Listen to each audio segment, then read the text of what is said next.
Hi viewers, welcome to our channel. ప్రస్తుతం మనతో పాటు దాము బాలాజీ గారు సీనియర్ జర్నలిస్ట్ ఉన్నారు. వారితో ఒకసారి మాట్లాడదాం. నమస్కారం. నమస్తే సార్, అమెరికా టు ఆదానికి షాక్ ఇచ్చినట్టే ఇప్పుడు జగన్మోహన్ రెడ్డి గారికి కూడా షాక్ ఇచ్చినట్టు తెలుస్తుంది సార్. ఆయన పేరుని కూడా యాడ్ చేసేసారు. ఆయన మీద కూడా కేసు నమోదైంది అని వార్తలు వినిపిస్తున్నాయి సార్. మరి ఆయన మీద కేసు నమోదైతే ఎటువంటి పరిణామాలు ఎదురు చూసే అవకాశం ఉంది? మీరేం చెప్తారు సార్ దీనిపైన? యా ఇప్పుడు ఒక కొత్త వార్త వస్తుంది. అదేంటంటే జగన్ పేరు కూడా అక్కడ ఇండైట్మెంట్ లో యాడ్ చేస్తున్నారు అమెరికన్ ఏజెన్సీస్ అని చెప్తున్నారు. ఎందుకంటే మామూలుగా ఇప్పటి వరకు జగన్ ని సపోర్ట్ చేస్తున్న వాళ్ళు లేదా స్వయంగా జగన్ కూడా నా పేరు ఉందా, నా పేరు లేదు, నా పేరు లేనప్పుడు నాకేంటి సంబంధం అని అడుగుతున్నారు.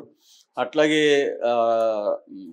అడ్వకేట్స్ చాలామంది కూడా నేషనల్ లెవెల్ అడ్వకేట్స్ కూడా అసలు ఎవరికి బ్రైబ్ ఇచ్చారనేది దాంట్లో లేనప్పుడు బ్రైబ్ అనేది ఎట్లా నిరూపిస్తారు, పేర్లు లేకుండా ఛార్జ్ షీట్లో ఇలా పెట్టడం అనేది నేను ఎప్పుడు చూడలేదని కూడా చాలామంది అడ్వకేట్స్ మాట్లాడుతున్నారు.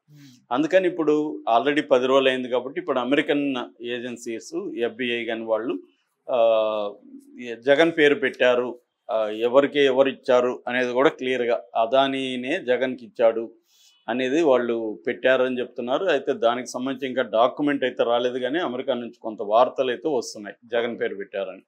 సో ఇప్పటి వరకు మనం అంటే నవంబర్ 20న ఈ ఇండైట్మెంట్ అనేది ఛార్జ్షీట్ అనుకున్నాం. ఛార్జ్షీట్ అనేది వచ్చింది అమెరికన్ ఏజెన్సీస్. అక్కడ ఏంటంటే ఫారిన్ కరప్ట్ ప్రాక్టీసెస్ యాక్ట్ కింద అదానీ మీద, అజూర్ కంపెనీ మీద, ఈ రెండింటి మీద పెట్టాయి. వాళ్ళు ప్రధానంగా ఎందుకు పెట్టారంటే అదానీ అక్కడ ఫండ్స్ని కలెక్ట్ చేశారు. దాదాపు 2.5 బిలియన్ USD అంటే అమెరికన్ డాలర్స్ను అక్కడ ఇన్వెస్టర్ల దగ్గర కలెక్ట్ చేసిన కంపెనీ కానీ వ్యక్తి కానీ ప్రపంచంలో ఎక్కడైనా అవినీతికి పాల్పడితే అది వాళ్ళ దేశ చట్టం కింద నేరం అవుతుంది. కాబట్టి అదానీ అండ్ అజూర్ కంపెనీ అయితే అక్కడ స్టాక్ ఎక్స్చేంజ్లో కూడా రిజిస్టర్ అయిన company Azure global power limited, Adani greens private limited, green energy private limited. So ఈ రెండు కంపెనీలు అక్కడ ఈ మాల్ ప్రాక్టీస్ అంటే అక్కడ ఫండ్స్ కలెక్ట్ చేసి ఆంధ్రప్రదేశ్లో కావచ్చు, తమిళనాడులో కావచ్చు, ఛత్తీస్గఢ్, ఒరిస్సా, జమ్మూ కాశ్మీర్లో వీళ్ళు బ్రైబ్స్ చేశారు అనేది ప్రధాన ఆరోపణ. ఇందులో ఒక సివిల్ కేసు ఉంది, ఒక క్రిమినల్ కేసు ఉంది. మామూలుగా సివిల్ కేసు అయితే జనరల్గా సెటిల్మెంట్లు జరుగుతుంటే నిన్ననే మన ఇన్ఫోసిస్ కూడా దాదాపు 283 కోట్ల ఎగవేత అంటే ఒక మ్యానిపులేషన్ చేసింది. అంటే అక్కడ వీసా మ్యానిపులేషన్ ఇన్ఫోసిస్ చేసింది. దానికి ఫైన్ వేశారు, 283 కోట్లు ఫైన్ వేశారు. ఇట్లాగా మనకి అనేక కంపెనీలు అమెరికన్ రూల్స్ని కరెక్ట్గా పాటించకపోతే అమెరికాతో డీల్ చేసేటప్పుడు వాళ్ళు ఫైన్ వేస్తుంటారు. ఈవెన్ చివరికి మన ఊరగాయలు కరెక్ట్గా వాళ్ళ స్టాండర్డ్స్ లేకపోతే కూడా ఫైన్లు పడే సందర్భాలు ఉన్నాయి. అందుకని ఫుడ్ కూడా ఎక్స్పోర్ట్ అమెరికాకి చేసేటప్పుడు ఇక్కడ కన్జంప్షన్కి వేరే రకమైన స్టాండర్డ్స్ ఉంటే అమెరికాకి చేసేటప్పుడు చాలా తరవుగా దాన్ని చూసి పంపిస్తారనమాట. ఎందుకంటే వాళ్ళు అంత స్ట్రిక్ట్గా చూసుకుంటారు. సో అది జరిగింది. అయితే ఇప్పుడు అదానికి దీనివల్ల జగన్ పరిస్థితి తర్వాత మాట్లాడతాను నేను. ముందు అదాని ఈ 10 రోజుల్లో నవంబర్ 20 పెట్టారు కదా, 10 రోజుల్లో అదానికి లాభం ఎంత అంటే నష్టం ఎంత అయింది, రికవరీ దాని నుంచి ఎంత అయిందని చూసినప్పుడు ఫస్ట్ ఇమ్మీడియట్గా అదానికి ఒక 1-2 డేస్లో దాదాపు 3 లక్షల కోట్ల నష్టం అనేది స్టాక్ మార్కెట్లో వచ్చింది. ఈ నష్టం అదానికే వచ్చినట్టు కాదు, మదుపుదారులు అంటే మన రీటైల్ ఇన్వెస్టర్లు అందరికి కూడా నష్టమే. LIC కూడా చాలా పెద్ద ఎత్తున నష్టపోయింది. అంటే రీటైల్ ఇన్వెస్టర్లు కావచ్చు, ఇన్స్టిట్యూషనల్ ఇన్వెస్టర్లు కావచ్చు, వీళ్ళందరూ కూడా దాంట్లో పెట్టిన షేర్లు కొన్న వాళ్ళందరికీ నష్టం వచ్చింది. అయితే అదానికి అది మేజర్ ప్రాబ్లం అవుతుంది. ఎందుకంటే క్యాపిటలైజేషన్ అంటారు, ఆ క్యాపిటలైజేషన్ తగ్గితే రేపు పొద్దున షేర్ వాల్యూ తగ్గిపోతుంది. అది దాని మీద కంపెనీ మీద పడుతుంది. దానివల్ల ఇన్వెస్ట్మెంట్ దానికి పెట్టే ఇన్వెస్టర్స్ తగ్గిపోతారు. ఇలాగ రకరకాల ప్రాబ్లమ్స్ ఉంటాయి. సో దాంతో ఇమీడియట్గా అదానీ వాళ్ళు కూడా రియాక్ట్ అయ్యి సిబికి ఒక ఇది సబ్మిట్ చేశారు. అదేంటంటే మాకు అప్పులు ఉన్నప్పటికీ కూడా 53,000 కోట్లు క్యాష్ ఉంది, క్యాష్ రిజర్వ్స్ ఉన్నాయి, అట్లాగే లిక్విడిటీ కూడా బాగుంది, అంటే మేము క్యాష్గా మార్చుకునే పరిస్థితి కూడా ఉంది. కాబట్టి మా కంపెనీలకు సంబంధించి ఎటువంటి ఇబ్బంది లేదు అనేది సబ్మిట్ చేశారు. దానివల్ల కొంత నమ్మకం అనేది ఇక్కడ ఏర్పడింది. అట్లాగే టాంజానియా పోర్టుకి సంబంధించి టాంజానియా గవర్నమెంట్ మేము మా ఒప్పందం కంటిన్యూ అవుతుంది, మాకేమీ దాని ఎఫెక్ట్ అమెరికా ఆరోపించినంత మాత్రాన మాకు అదాని మీద ఏమీ లేదు, మాకు నమ్మకం ఉందని ప్రకటించింది. అట్లాగే అబుదాబిలో ఇంటర్నేషనల్ ఇన్వెస్టర్ కంపెనీ మేము అదాని కంపెనీలో పెట్టుబడులు పెట్టడానికి రెడీగా ఉన్నాం, మాకేమి ఇబ్బంది లేదని ప్రకటించారు.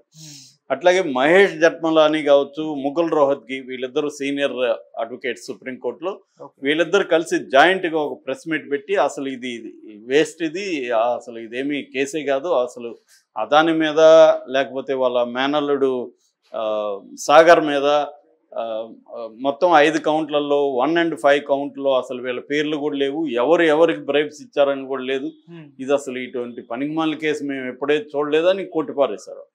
అది బాగా ప్రభావితం చూపింది. అంటే అసలు ఈ కేసు ఏం నిలవదులేదు అని. రెండోది క్రిజిల్ రేటింగ్ అంటారు, ఇంటర్నేషనల్గా కంపెనీస్ రేటింగ్ ఇచ్చే సంస్థ క్రిజిల్ రేటింగ్ కూడా పాజిటివ్ రేటింగే ఇస్తున్నామని ప్రకటించింది. 1.5 కోట్ల ఆయన క్యాపిటలైజేషన్ అనేది మళ్ళీ ముందుకు వచ్చింది. అంటే 3 లక్షల నుంచి 1.5 లక్షలకు తగ్గిపోయింది. నెక్స్ట్ వీక్ మళ్ళీ రావచ్చు. అప్పుడు కూడా హిండన్బర్గ్ జరిగినప్పుడు కూడా ఫస్ట్లో పడిపోయినాయి, మళ్ళీ వచ్చాయి. అంటే ఒక పక్క బీజేపీ ప్రచారం చేస్తుంది పెద్ద ఎత్తున, అట్లాగే పార్లమెంట్లో కూడా బీజేపీ అసలు మాకు దానికి సంబంధం లేదు, ఒక ప్రైవేటు వ్యక్తి మీద ఒక అమెరికన్ ఇది పెట్టింది, దానికి మాకేం సంబంధం, అదాని అప్పగించమని ఏమన్నా వాళ్ళు అడిగితే అప్పుడు మేము రూల్స్ బట్టి కేసును స్టడీ చేసి అప్పగించాలి లేదన్నది ఆలోచిస్తాం. ఇప్పుడు మాకు అసలు సంబంధం లేదు, మేమేం మాట్లాడాలి దాని గురించి, అదేదో ప్రైవేట్ వ్యవహారం అని తేల్చేసింది. కాబట్టి ఈ రకంగా అదానికి అనుకూలంగా మీడియా కూడా అదానికి అనుకూలమైన మీడియానే ఎక్కువ ఉంటుంది. ఎందుకంటే ఈ దేశంలో మీడియా మెయిన్ స్ట్రీమ్ మీడియా అంతా కూడా అంబానీ చేతిలో అదాని చేతిలోనే ఉన్నాయి. ఫర్ ఎగ్జాంపుల్ లేటెస్ట్గా ఎన్డీటీవీ అదానినే తీసుకున్నాడు. అందుకని మీడియా మేనేజ్మెంట్ కూడా వాళ్ళు ఒక పిక్చర్ క్రియేట్ చేశారు. ఇదేంటంటే అమెరికాలో ఉండే కొన్ని బైడెన్ వెళ్ళిపోతూ బైడెన్ ఏంటంటే ఎవరు ట్రంప్కి అనుకూలంగా ఉన్న వాళ్ళ మీద అంతా ఈ చర్యలు తీసుకుంటున్నారు, ఈయన అదాని ట్రంప్కి శుభాకాంక్షలు తెలియజేశాడు, విషయం తెలియజేశాడు కాబట్టి ఈయన మీద అని చెప్తున్నారు. అయితే అదానికి నష్టం జరగలేదు దీనివల్ల అంటే జరిగింది. ఆల్రెడీ కెన్యా 2 ప్రాజెక్టులని క్యాన్సిల్ చేసుకుంది, ఒకటి ఎయిర్పోర్ట్ ప్రాజెక్టు, రెండోది పవర్ ప్రాజెక్ట్స్, ఈ 2 క్యాన్సిల్ అయిపోయినాయి. అట్లాగే ఫ్రెంచ్ కంపెనీ వచ్చి దాని పేరు ఫ్రెంచ్ కంపెనీ కూడా దీనికి పెట్టుబడులను మేము విరమించుకుంటున్నాం అని చెప్పింది. టోటల్ ఎనర్జీస్ అనే ఒక ఫ్రెంచ్ కంపెనీ, దాన్ని అయితే విత్డ్రా చేసుకోవట్లేదు కానీ ఫ్రెష్గా మేము పెట్టడం అని పాజ్ చేస్తున్నాం, పాజ్ అంటే ఆపుతున్నాం అనేది చెప్పింది. దానివల్ల కూడా అదానికి ఇబ్బంది అవుతుంది. అట్లాగే అమెరికాలో ఉండే కొన్ని ఇన్వెస్టర్ల కంపెనీలు అదాని దీంట్లో పెట్టుబడులు మేము పెట్టమని ప్రకటించేసాయి. అట్లాగే బంగ్లాదేశ్లో కూడా ఈయన పోర్ట్ నిర్మిస్తున్నాడు, హసీనా ఉన్నప్పుడు, దాన్ని కూడా వాళ్ళు పెండింగ్లో పెట్టారు. ఇక క్రెడిట్ రేటింగ్ సంస్థ ఫిచ్ అనే ఒక క్రెడిట్ రేటింగ్ సంస్థ ఆల్రెడీ అదానికి నెగిటివ్ రేటింగ్ ఇచ్చింది. అట్లాగే అమెరికాలో ఇంటర్నేషనల్ డెవలప్మెంట్ ఫైనాన్స్ కార్పొరేషన్ అని ఉంది, డిఎఫ్సి అంటారు, అది కూడా దాదాపు 553 మిలియన్ల అమెరికన్ డాలర్స్ శ్రీలంక ఎయిర్పోర్ట్కి సీపోర్ట్కి కన్స్ట్రక్షన్కి అదాని కంపెనీలో పెట్టుబడులు పెట్టడానికి ఇంతకుముందు రెడీ అనేది, ఇప్పుడు వాళ్ళు కూడా విత్డ్రా అయ్యారు. ఇలాగా ఎందుకంటే 70% ఫైనాన్సెస్ అదాని ఓవర్సీస్ నుంచే కలెక్ట్ చేస్తాడు. ఇప్పుడు అందులో మేజర్ పార్ట్ పెండింగ్లో పడింది. సో అదాని కేసును క్లియర్ చేసుకోకపోతే ఆయనకి ఇబ్బంది అవుతుంది. సో ఇప్పుడు అదానితో జగన్ది ముడిపడి ఉంది. అదాని క్లియర్ చేసుకుంటే జగన్ కూడా క్లియర్ అవుతుంది. అదాని కానీ కేసులు ఇరుక్కుంటే జగన్ కూడా ఖచ్చితంగా ఇరుక్కునే అవకాశం ఉంది. మోడీ కూడా దీన్ని ఇప్పటి వరకు అదానితో ఉన్నాడు కాబట్టి జగన్కి ఆ మేరకు ఇబ్బంది లేదు. కానీ రేపొద్దున అమెరికా అదాని మీద గట్టిగా పట్టు బిగించి జగన్ పేరు పెట్టి దానికి ప్రూఫ్ అంతా పెట్టగలిగింది అనుకో, అప్పుడు మోడీ కూడా ఖచ్చితంగా, ఎందుకంటే ఇది మోడీ చేతులకు వెళ్లకుండా సుప్రీంకోర్టుకు కూడా ఆల్రెడీ పిటిషన్ పడింది. రేపు సుప్రీంకోర్టు ఆదేశించింది అనుకో సిబిఐ ఎంక్వైరీ, అప్పుడు జగన్ని కూడా అరెస్ట్ చేసే అవకాశాలు, జగన్ మీద కూడా కేసు పెట్టే అవకాశాలు ఉన్నాయి. ఆల్రెడీ ఇక్కడ చంద్రబాబు ప్రభుత్వం ఉంది కాబట్టి జగన్ మీదకి వెళ్ళే అవకాశం మనకి క్లియర్గా కనిపిస్తుంది. Okay sir, thank you so much.